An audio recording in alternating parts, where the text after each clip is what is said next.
Hey everyone, welcome to Creators of a Different Beat, presented by Changing Lanes, the official podcast of BMW. My name is Jonathan, and I'm the co-host of the Changing Lanes podcast. And today we've got a special guest who literally is taking things to new heights. Now, this is a live format where we speak with people that have unique ideas, bring passion to the table, and change their field. Real creators that share our optimism for the future. Now, you might be asking yourself, what is this creator stuff that you're talking about, Jonathan? Well, Creators of a Different Beat for us is a call to all pioneers to inspire others. And since we all have a little bit more time on our hands at the moment than we'd like, we thought it would be a great idea to start conversations with them to inspire you. Our special guest today is tuning in live from Austria, Peter Salzmann. Welcome to the show. Thank you. Hello, Jonathan. Hello, everybody watching. So can you tell the audience a little bit about yourself?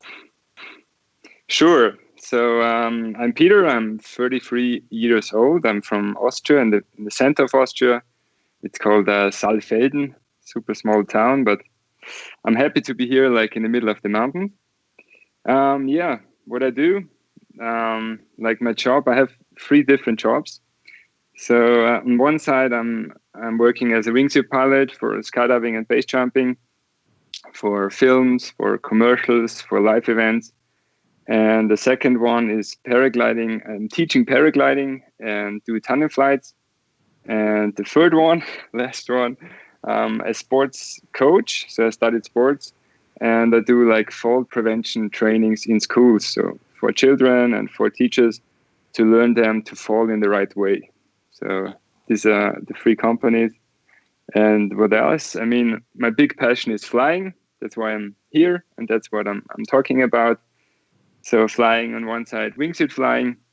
And on the other side, paragliding. And base jumping, skydiving. Cannot wait to jump into the interview and really go deep into all of this. But for the people watching at home, if you're like, what is wingsuit flying? What do you mean up in the air? That he likes to be up in the air. We've got a little video for you. So here's a short video of Peter doing his thing way up in the sky. Check it out.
Whoa, that footage was amazing. What do you guys think? Watching at home, like pretty impressive, right? So I'm just blown away, Peter. That was fantastic. Now, like, I think everybody watching has a better understanding of exactly what you do. We've seen it with our own eyes. So for the viewers that are watching live, now is your chance to send in your questions to Peter. We're going to be asking some of the questions throughout the live stream, so ask away. And we already asked the BMW followers on Instagram a couple days ago and got tons of great questions. So let's get started with some of the questions from Instagram. And this first question, no, I didn't ask it, but it's something that I've been dying to ask you anyway. How do you feel up there? I mean, on the exit, I feel like a bit excited depending on which jump I do, but like fully focused. So when I prepare for the jump, I concentrate a lot. I mean, for sure, concentrate what I'm doing and take a look if I have like any worries and prepare all my stuff, get ready. And if I then feel good and I put all the worries away, then I go to the edge, take some deep breaths, like it's more like, let's say, meditation, and then jump off the cliff like as good as possible. And in the air itself, it's a feeling, let's say, I'm like satisfied, and always reminds me to, yes, that's the thing I want to do. And also after landing, it takes for, let's say, hours or maybe days, I can get the feeling back, how it was feeling when I flew there, and just feel happy and satisfied. Yeah. Wow. That's amazing. So, I mean, just going from that, like you were saying, there's feeling scared and like putting all those fears aside, and then having that meditation, then jumping, and then having that amazing feeling. Somebody else asked, are you scared while doing this, or how do you control your fear? As you said, I think from what I understood, the fear is there, but you deal with it, put it to one side, focus, and then jump, and then you have that amazing feeling. But I mean, for people that haven't trained in what you've done, how do you control that fear? I mean, actually, I would say it's not being scared or have fear. It's more being excited. So it's more in a good way. So for me, like, fear is more something which protects you to don't do like anything stupid. So if I have fear, it's not good. I will not jump, actually. But if I'm excited and I have some, let's say, worries, then I go through the worries. Like, let's say I go for a new jump, or not a new jump, I go for a jump. And I think the last time the exit was slippery or there were loose rocks, then these are worries for me. So I go up to the exit and I search for a spot which is not slippery and which is not loose. And I found it, and then the worries are gone. So it's not fear, it's like excited. When I put the worries away, then I just I'm focused, feel good, and then jump without any concerns. Yeah, awesome. I think it's that differentiation of like you said, that fear of something and actually worries, and being emotionally intelligent enough to be like, okay, is this a fear, as in the sense of I'm afraid of crossing the street because a big truck is coming, or worries of strategically making it through. And of course, I think most people would have true life-threatening fears of jumping off of a cliff like you do. But with the training that you have, I understand how it's more worries than fears. The next question is, how do you stop and land? I mean, you cannot stop, actually. So if you jump from the cliff, then it's just one way. You have to fly. You have to go for it. So you cannot really stop. But I mean, what people probably think is, how do I land safely? Because I cannot land with my wingsuit. I mean, people survive, but not in purpose. So you have to open a parachute. So I have on my back, I have a container, there's a parachute inside, and I have to open the parachute to land safely and to reduce my speed. Yeah. Because while flying, I'm flying between 150 and over 300 kilometers per hour. Wow. So you cannot land this. But on a canopy, you have like between 20 and 25 kilometers per hour. And you can land like super smooth. If you have a little bit of wind as well, it's like almost no running. So wow, everything fine. And another question is, how often do you do this? For me, it changed like every year a little bit. Like the focus was more paragliding, more base jumping. But nowadays I do like, let's say 100, 120 jumps a year. So all in all, I have almost 1,000 base jumps and 1,300 skydives and 700-800 paragliding flights. So wow. Let's say every second day, every third day, I'm in the air, like minimum. That's my thing. Wow. like that number just really blew my mind. I mean, I was thinking like, oh, when you get the chance, but you're every second day you're in the air. Yeah. That's like this. I mean, maybe there's like 1 week not because there's bad weather. But if then the weather's better, then you jump even more often, probably. Oh, wow. Okay. So we have something in common, but I think you took it really to the next level. I just stayed where I was. So as a kid, I dreamed of flying. And when I lost my first tooth, I put my tooth under my pillow and wrote a note to the tooth fairy asking that she not put money under my pillow, but actually grant me the ability to fly. True story. And the next morning, I woke up with $1 under my pillow, but still, I didn't get the ability to fly, but still, I bounced up on the bed doing backflips and jumping all around. But that is where my personal flying ability ended. But for you, from what I've learned, that's actually where it began, jumping on the bed as a kid. So tell us a little bit more about your early years. So, like, I always had this dream of jumping and flying. And I started as a boy, actually, to jump from things. I mean, I jumped from the table, then I jumped from the balcony, I jumped from the rooftop. And I don't know why, but my parents really supported me in doing this. Yeah. I mean, I know why, and I'm happy that they did it, because it always went like further and further. So after that, I wanted to get a stuntman. So I jumped from even higher places, up to 25 meters, in car boxes, in airbags. And then I realized that if I even want to go higher, then it starts to hurt. So I started skydiving, actually. Mm-hmm. So I started skydiving.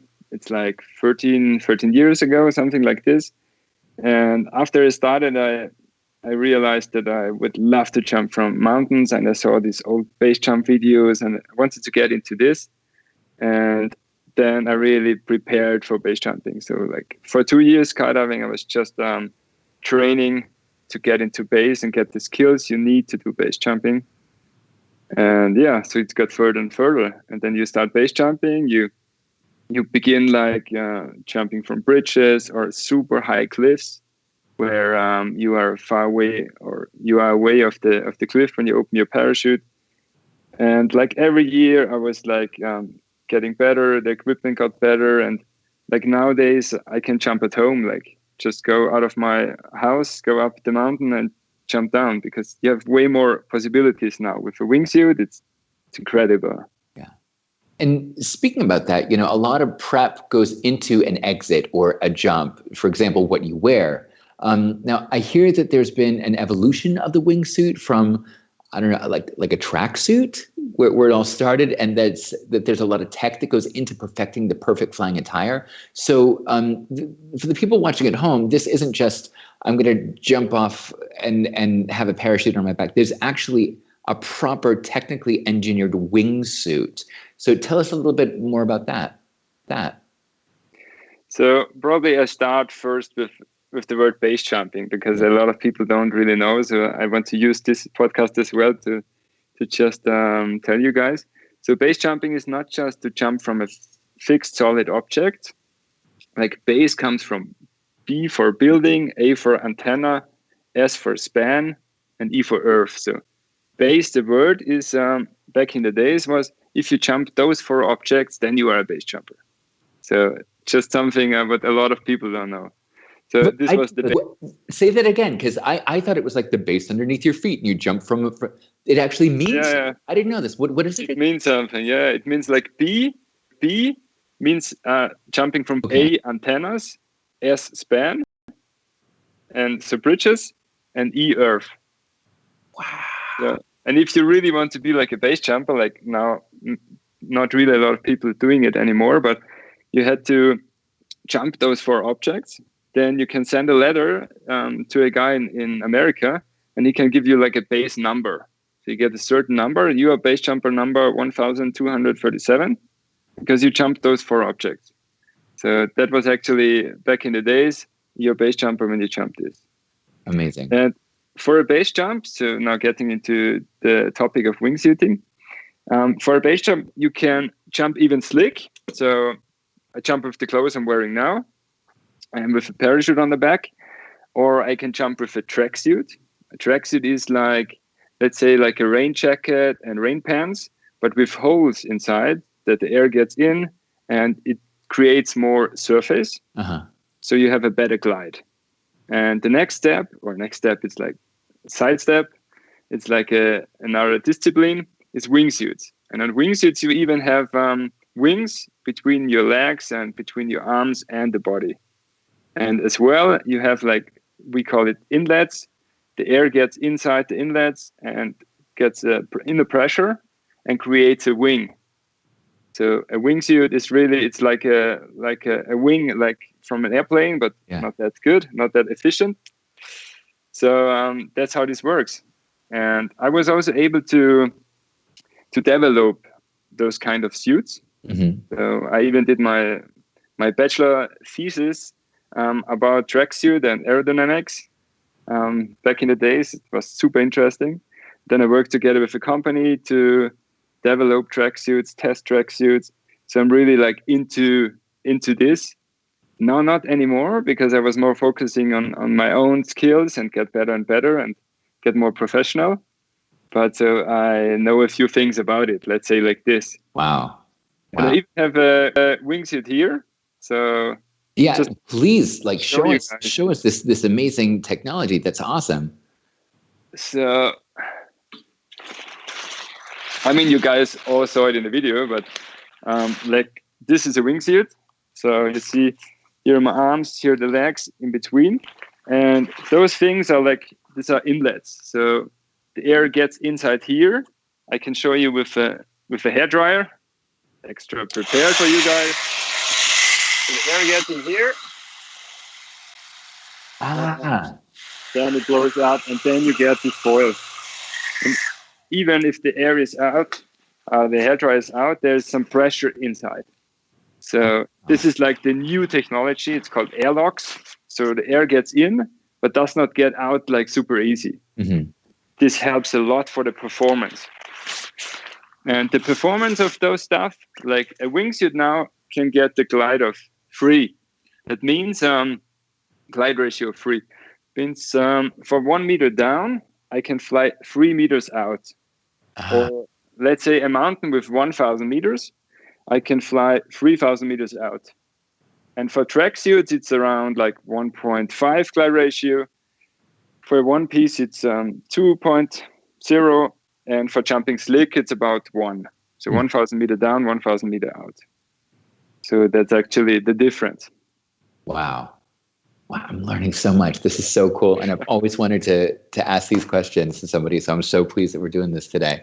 So that wingsuit was really cool. And thank you for sharing with us that, and especially the airlock system. That's super cool. Now, don't get me wrong. Like, you can wear the latest wingsuit and look like a pro, but without the right training, it's advised to probably stay on the ground, right? So now, even the seasoned pro, having to stay in lockdown, your training has surely changed. And a lot of users actually posted that same question for you. What is your workout now that you are in lockdown? And also, how many hours do you train? Yes. I mean, I always do by side jumping. I do some training, like some strength training. But now when I'm at home and cannot jump, then I make this like more intense.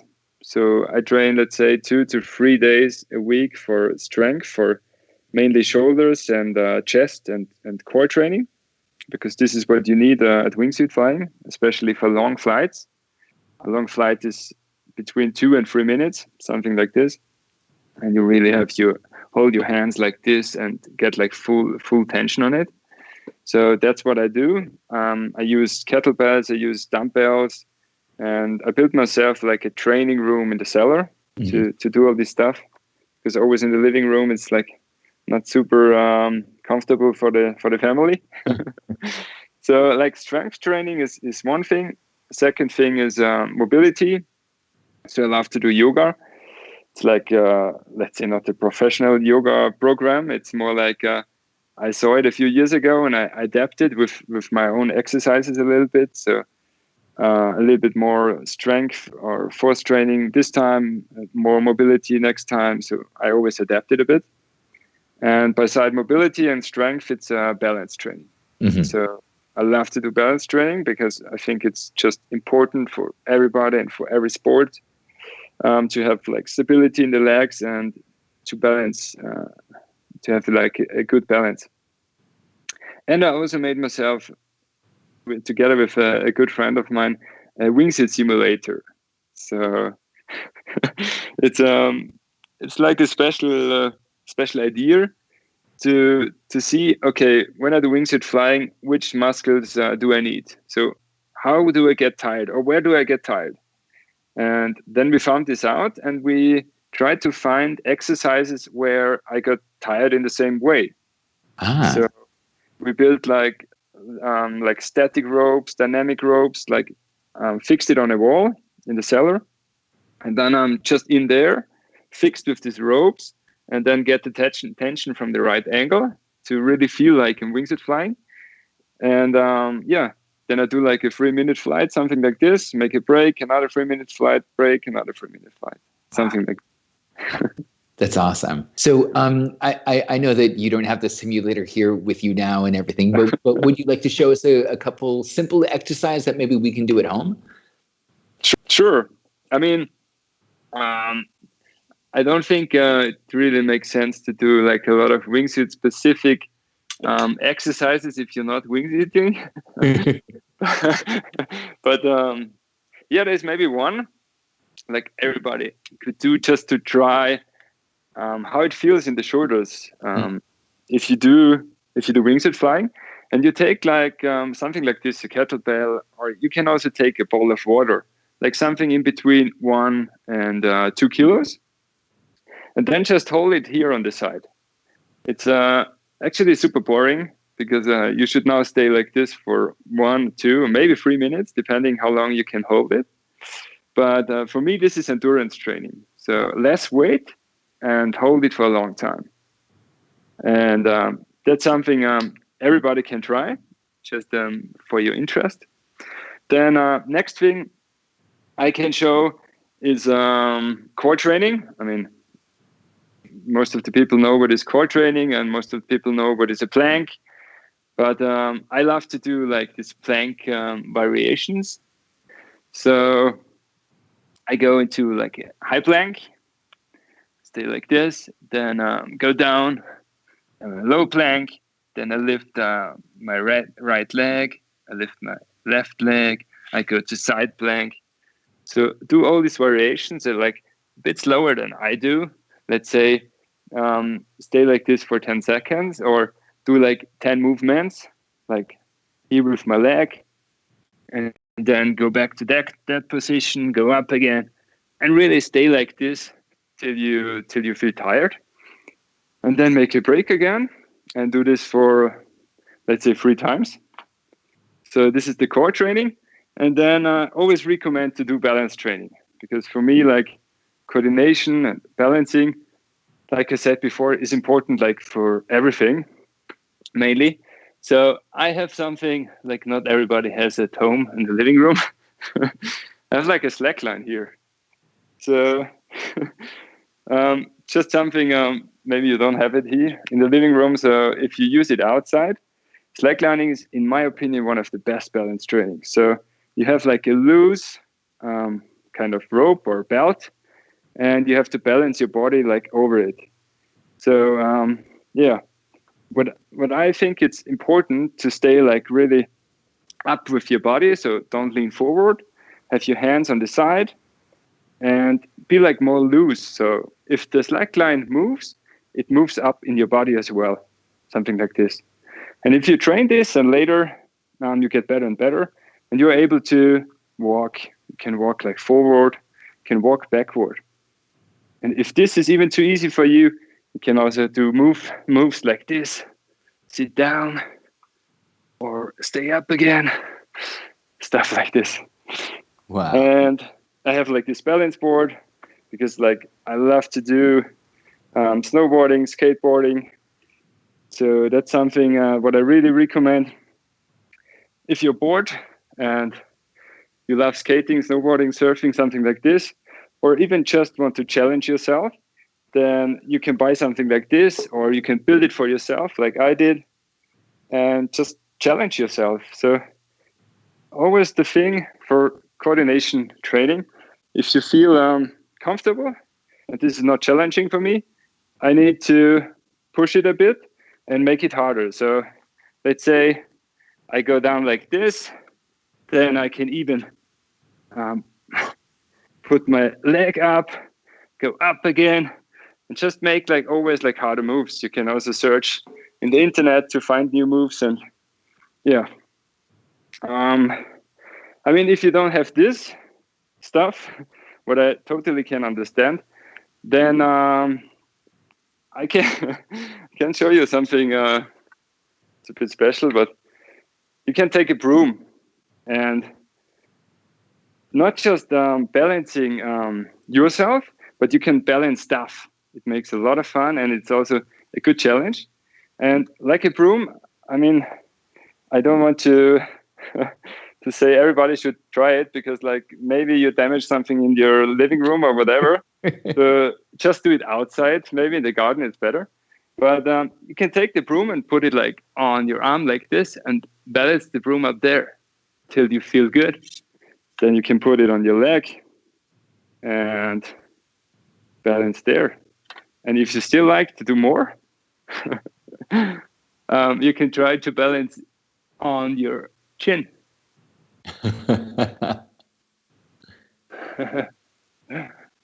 I mean, it's just, like fun things to do, but especially on these times, like we don't want to be bored. So we want to get ideas. What can I do at home? And this is something like everybody has.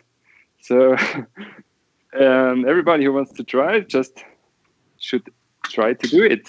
This is awesome. So this is, I mean, this could be like Peter's home workout fitness training hour, and all the things that you've been using. I mean, even the balance board, you know, it's just a typical cylinder and a piece of wood, you know, that you're balancing on. So all these things that we all have at home, and I think a lot of people are, I mean, especially me, you know, I go to the gym and you do all these reps with heavy weight, but actually what you do for those 2 to 3 minutes when you're flying, you're holding that position with your arms out. So you have to have that endurance, you know? And I think a lot of people are like, oh no, build those muscles, big weights and just a couple reps, but just holding those kettlebells out to the side for a minute, like even for a minute, like that's truly is endurance training. I mean, it's a mix, because I'm not just doing endurance training, so I'm also pushing a little bit with more weight to build up muscles. Yeah, that's for sure. But that's something I just don't have here now, like bigger dumbbells. But it's always a mix. Yeah, more weight and less repetitions, or doing static training, like hold it for a long time to get more endurance. Yeah, awesome. So speaking of staying fit, currently we're just focusing on the actual flying, which is, like you said, 2 to 3 minutes, right? But you have to get up the mountain first, and that's also its own form of staying fit. So how do you balance out enough energy for the climb up the mountain and then the flight after? A really good breakfast, huh? No, it's I mean, I'm hiking like a lot, and I'm always hiking with actually not less weight. So I have like a backpack with between 8 and 10 kilos. So as I'm hiking so much, I don't do any additional training for my legs or to get more muscles on the legs. Mm-hmm. So this is like more hiking. Besides, I mean, I do climbing. Don't have too much time to practice it, but I love to do it. And I do biking. But that's actually it. So it's more because I do it so often, I just feel fit and feel comfortable with it. But I mean, the breakfast is not really a joke, because I love to have like good breakfast and to take like some muesli bars with me and enough water. Really important. Smart. So I'm really starting to get a better understanding of this isn't, you know, a crazy daredevil stunt. this is more of a well thought out, excellently planned sporting event, and it just happens to be in the air instead of if you were running track, or if you were a race car driver, it's on a track. But this just happens. Your sporting event just happens to be in the air. Is that about right? That's true, and that's also something like a lot of people think those guys are super risk takers, adrenaline junkies, and this and that. We are not. So for us, it's like let's say like a normal sport. Not normal, but yeah, it's almost a normal sport. And as we prepare so much, and as we know our limits, it's not a feeling we are risking our lives like every day, something like this. So maybe if I do like an example for you guys if I do a new jump, then I prepare a lot. So for days. So I saw this jump when I was driving. Let's say I saw this jump and thought, I'm so wondering if I can jump from there with my wingsuit. So I'm sitting at home on my laptop and search for the datas. Search for pictures where I can jump from and from datas. So I have this website where you can measure, like super detailed measure, to see how many meters down, how many meters out, like the wall reaches out, to get like a profile of the mountain. And let's say this mountain is at 50 meters down from the exit point. It goes 10 meters out. At 100 meters, it goes 30 meters out, and 200 meters, 100 meter out. Then now I already know my numbers, so my GPS numbers of my flight. But back in the days, I always had to take the GPS data and put it like over this profile of the mountain. So then I already know if it works or not. And I don't take like the best numbers, so my best ever flight, because then you can jump everything. It's more like to take the worst one. And if you're still fine with the worst ever jump from the last 500 jumps you did, then you will be fine there. So next thing, I mean, we found out it works good. Then I go there and take a laser, because I never trust 100% on data I get from internet. So I have my laser, and then I measure with my laser directly on the exit again if these numbers were right, which I got. If they are right, and then the conditions are fine, then I jump. Wow. But like the conditions, it's like a big thing. Yeah. The people really don't know this. But when I fly like a gorge like this, I have like this video where I flew like through a gorge like this, where I got like super critical commands as well. So what happens if there is like turbulence, and what is like this and this and this? I would never jump this jump when there are like any wind. So there cannot be turbulences because there's no wind. So you have to have this know-how.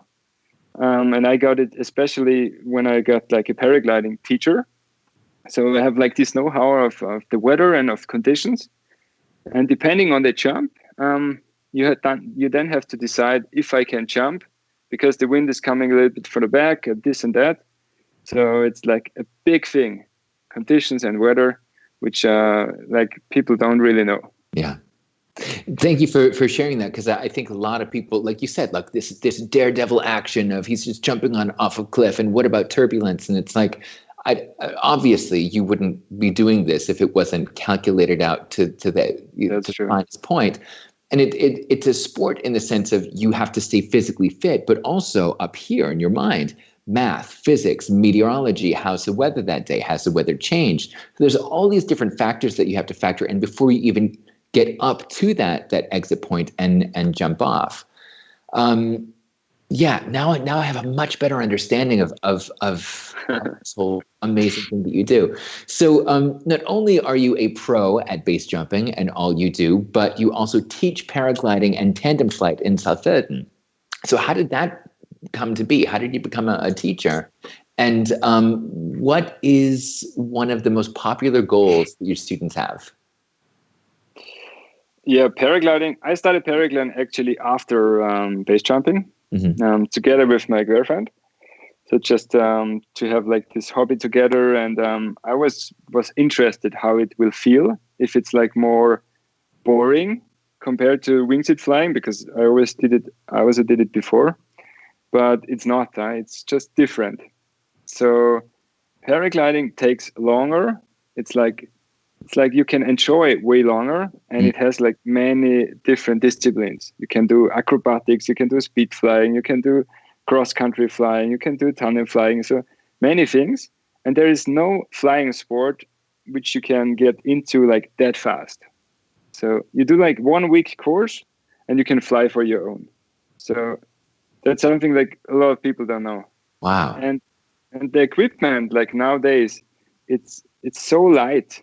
So I have like equipment where I already flew from 6,000 meter mountains, almost 6,000 meter mountains, and it's like 2 kilos, like a harness and a wing. So I have like this backpack for climbing a big mountain, and I have like this surface where there is like a wing inside. Huh. So it's crazy. Like this sport, like the evolution of this sport got like in a super good niveau. And and why people start, I mean, they want to hike mountains, but maybe just fly down. They prefer flying down than walking down again. So that's mainly what people tell me when they start and doing a course with me. Yeah. Wow. Wow. And to get the feeling of flying, I mean, Yeah. if everybody's watching birds when you're on the mountain, and you see the birds flying in front of the people, and that's something like super inspires me and inspires a lot of other people. And with paragliding, you can get into this point, like flying similar, like super fast. And I think that's actually the thing, because wingsuit flying takes like way longer and way more progress, way more money you have to spend. And it's cool, and I wouldn't be able to decide to stop paragliding because of wingsuit flying or whatever, because I love both. Yeah. And the wingsuit flying is like more shorter and more intense, and the paragliding is longer and still like super joyful. Yeah. Sort of like a sprint versus a marathon, but in the air. Yeah. And how I get the teacher, I forgot it. That was actually the question. I just love to show this passion to people, and to show base jumping is like, I also did like base courses like 4 or 5 years ago, but then I stopped because I was just not feeling good to show this to people you don't know, because they come there and they just want like easy access to start base jumping. And that was actually when I realized and said, no, I don't want to take this risk to stay on a mountain and they jump and I cannot react anymore. But at paragliding, you have like you have this connection, this Funkgeräte. I don't know this English word. Walkie-talkies. You can really talk to them, and you have like super small step-by-step education, but you show them, and yeah, I really prefer this actually, and I love the teaching. I love it when they are happy, like after a good day, and after 1 week they just you can see it in their eyes. Yeah, they love to fly, and they learn so much in just 1 week. Yeah, sharing the joy that you have up in the air with other people, that also must feel joyous as well. Yes, it's great. So let's talk about our current situation with self-isolation, not going out, maybe not even base jumping for a while. So what are you doing, Peter, to keep yourself busy during this time? I have so much things to do. I mean, I started like doing stuff what I was planning since months or probably years. Like I did a photo book. I'm not finished yet because it's so much work, but I always wanted to do this because like my father, when I was young, he always did photo books, and I also continued to do it. But since 3 years, I think now, I didn't find the time. So I did a really nice photo book, finished soon. Then we worked in the garden. So me and my girlfriend, we built up some stuff to do like gardening. Then what else? Training for sure. A lot of training, and have good family time. So that's the main thing. Yeah. And prepare. So prepare all my equipment for the season. Repair stuff if there is like any damages or stuff like this, and just to make myself ready when it opens up and when I'm ready to jump again. Awesome. So do you have any tips for people that are watching right now to help keep them busy while in isolation? I mean, photo book. It's a super good idea. No, but also I think for me it's super important to write down my dreams and my goals I wanted to achieve. So that's something I really can recommend everybody, because if I meet people and they say, I'm not super happy now with the situation and this and that, and I tell them, what do you want to do? I mean, what are your dreams? What do you want to achieve in the next years? And then they say, yeah, this and this and this and this. So they have it, but they just, because day by day, they don't really think about it, probably, and just see the things which are not that nice. So I recommend to people who are in this situation to just write your goal down and make like a step-by-step plan how to achieve it. So that's something what I always do. So I have always like my list what I want to do, and there is always something to achieve. So I never had a day where I woke up and then, oh, what can I do today? And what can I do like tomorrow and whatever. Maybe it would be cool to have this, but I just have like too many things I want to do, and we want to do that. Yeah. Awesome. And training and work with your body, learn new skills. It's like I showed you guys the balancing stuff, or learn some juggling. It's always good to challenge yourself like a little bit with these things. So not challenge yourself to jump off cliffs. So it's more like I say the safe things. You can challenge yourself always. Awesome. Thanks, Peter. So one last question from me before we go to the questions from the live audience. And I'm so sorry. Please pardon the pun, but I just couldn't help myself. What's next for you on the horizon? Oh, wow. What are you looking forward to that's keeping you optimistic for the future? So I'm always optimistic. So that's actually not the problem. But I have so many things and projects running where I cannot really talk about. That's actually the truth. But yeah, I mean, what I can say is like here in my hometown, I have like many jumps I want to do. Like I want to open. So this is like my main goal for this summer. I have like 4 or 5 jumps, like I described before, where I did the measurement and this and that. But I've never had the time to be up there and do the laser measurement from there. So that's like personally what I want to achieve in the summer, to do like these 4 jumps. Awesome. And like business-wise, as I said, I cannot really talk. And yeah, my next paragliding course is as well in June. So it looks like that it's possible to do it with Corona and with the situation. And I'm looking forward for the summer with family and maybe making holidays in Austria instead of somewhere else. Yeah. Made it work for you, most definitely. Yes. Awesome. So now we're going to go through some of the questions that came in from the viewers during the live show. And we got some wonderful messages and great wishes from people all around the world. So thank you so much. User Raymond Kerniawan actually called you a real-life Iron Man. So Raymond, thanks. That's awesome. Thank you. One person asked, how can beginners learn wingsuit flying? Like you said with paragliding, that it's a little bit easier, but wingsuit is, like you said, it's more intense and there's more things that you need to go through. But how do you begin to go in the direction of wingsuit flying? So actually, for wingsuit flying, you don't need to do base jumping. Okay. So you can fly wingsuit also from a plane. So to do skydiving.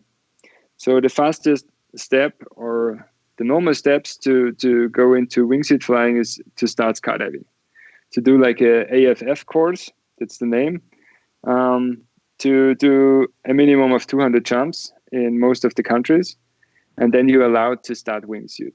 Wow. And then you start with a super small wingsuit, and then every time you practice more and more, and you have more jumps, then also the wingsuits can get bigger. And yeah, there are like people like coaches who are teaching this, and yeah, it's like step by step to get into wingsuit. And if you're a base jumper, then as well, every new wingsuit I jump first from the plane to practice and see if it works. It should work. And then if you get better, then I jump from earth or from a cliff as well. Mm-hmm. Yeah, that's true. That would make sense. To test out the suit, you jump from a plane to get the feel for it before you actually do the real jump off of it. That makes sense. I'm learning so much. So the next question is, what inspires you and keeps you motivated? What inspires me? I mean, like I said before already, what really inspires me are like birds. Like this mountain, I say in English, mountain jackdaws. Mm-hmm. Like we call it the Bergdohlen. Uh-huh. If I'm on the mountain there and they fly like super acrobatic and super fast, and I always look at them and think, I want to fly like this. I think we will never fly like this at all, but we're getting closer and closer actually. So with the evolution of the wingsuits and with our personal training, we just get better to get more and more to fly like birds. I mean, that's what inspires me and gives me like more motivation, because that it's not like I jump and then it's over, because I did all the jumps. I think it will never be like this. Yeah. It's every year. It's like a next step. It's a next step. You can now jump this. You can now jump this. Maybe there's also like this this time where you don't want to push to jump like even more not dangerous, like more challenging exits. So I think on one time, then you just switch and you say, I don't want to jump like dangerous exits. I want to jump like super smooth and nice lines. I want to jump like super high mountains and fly out straight and still have fun, or to make like more overall results. So where you have like a super nice day with friends and sleep up on the mountain and this and that. That's what I also super love. I like. So it's not about jumping. It's more like everything together. The experience. Like this experience together. Yeah. So I think this is like also a big motivation, like jumping with friends and joining together, like making this experience together. Yeah. It's awesome. It's awesome. So speaking of experiences, and this sounds, what you just described just sounds so wonderful. What about an experience that's a little bit, for example, somebody asks, how often did you prepare for a jump but couldn't do it in the end? Awesome. So, I mean, I don't have any number, but especially at the beginning, I walk down a lot. Oof. Even if you don't know the weather that good, then, or if you're a beginner, then you risk more to go up to probably go down again. Like now it's more like I check the weather, the chance is too high that I have to go down, so I just stay down. So it's getting less that I walk down, but still there are situations where I'm like on a super challenging exit where I know I have to perform super good, and then I don't get the conditions I really wanted to have like this extra safety, and then I just walk down, and it's not even like a bad feeling. So it's always better to walk down than you jump and you are in a situation where you don't want to be. Yeah. So that's something you learn from the beginning as a base jumper. Always be happy and don't turn around when you walk down, because maybe conditions got better or maybe not. And just feel happy with the decision. Better safe than sorry, most definitely. Most definitely. So speaking of conditions, somebody else asks, what about the influence of the weather conditions? Do you have a super weather app that you check, or how do you make sure that you know exactly what's going on with the weather? I have like many websites or many apps I'm using. So it's mainly, you look like from wide, like how is the weather, is there sun, is there rain, and then you get closer and closer to the location you jump. And the most effective conditions is the wind. So for sure it's a cloud and rain, but I mean, if I have clouds, then I can't see and I will not jump. But the wind is something you really have to take care of, because you probably don't feel it on the exit, because the wind is coming from the back and it just rolls over the mountain like this, and you probably don't feel anything, and it just feels cool. But if I have checked the weather before, like to check weather stations on top of mountains, that's actually the best ones, then I would see, there's 30, 40 kilometers per hour wind from the wrong direction. And if I checked this before, then I would not go to this exit point. And that's something really you learn a lot at paragliding, because paragliding is way more intense in school for learn this weather stuff. But skydiving, base jumping, it's more, if the wind is okay and it's no clouds, then you can jump. But paragliding affects way more. The weather affects way more. Yeah. Speaking of winds, the next question is, what is the needed speed of winds? None. So the goal is to have the least amount of wind. It depends what you want. So if you want to fly proximity and want to fly super close to things, then you don't want any wind. So you want, the best is early in the morning, where there's like super clear wind, clear sky and no wind. But if you want to jump like shorter exits, what I love as well, then you want as much wind coming up. So you wait. I have a few exits where I really wait till midday, and I wait up there for 1, 2, 3 hours, just when the thermals start. And then you go over the edge, you hold your head over the edge, and you just feel the air coming up. And if you would throw like a piece of wood, it would go up. So for this, you want some wind going upwards, but you don't want to have like side wind or back wind. Depending on the jump, if I have like a super high cliff, like let's say like a beginner cliff with 500-600 meters height, then there can be a bit more wind. It's okay if you have the skills. But as shorter the cliff gets, as more important it is to have the super good conditions. Yeah. Awesome. Last question. In the wintertime, do you just go snowboarding or do you also jump? I also jump. So I don't want to make like a break for 4 or 5 months, especially because I always have like projects, like film projects, commercials, all this stuff like running over the year. And I want to be prepared for this. So when I have something like this in March, April, I cannot not jump over the winter, and then I have this bum and have to perform. So I'm always going somewhere where there is like no snow, where there are like good conditions. Like this year was in South Africa. We got there for base jumping, skydiving, and also some, not a lot, but there are some possibilities to jump in winter as well. So where you have like a cable car going up, and where you have the possibility to clean the exit point from snow, and then you can also jump. So I think there is like no month a year where I'm like really not jumping. I love how you said, and to wrap this up, how you said, I'm jumping every second or third day. I just go, yeah, you were just born to be in the air.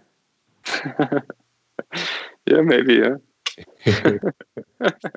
Well, thank you so much for spending time with us today. Jumping on your mattress as a kid to flying through the air all over the world. Peter, you're an amazing example of following your intuition, going for your dreams, and that quite literally the sky is the limit. I know that I'm inspired, and I hope that the people watching it at home are also inspired. So thank you, Peter, for spending time with us today. Thank you, Jonathan. It was nice to talk with you. Yeah, too. And that wraps up this episode of Creators of a Different Beat. Thank you so much for tuning in and making this as interactive as possible with your questions. Now, if you want to relive this conversation again, then make sure to tune in to Changing Lanes, the official podcast of BMW, available on Spotify, iTunes, Google Play, and wherever you like to listen to podcasts. And this interview will also be available on the Changing Lanes podcast, so look out for it there and subscribe. I'm Jonathan, and this has been Creators of a Different Beat, presented by Changing Lanes, the official podcast of BMW. Take care, and see you next time.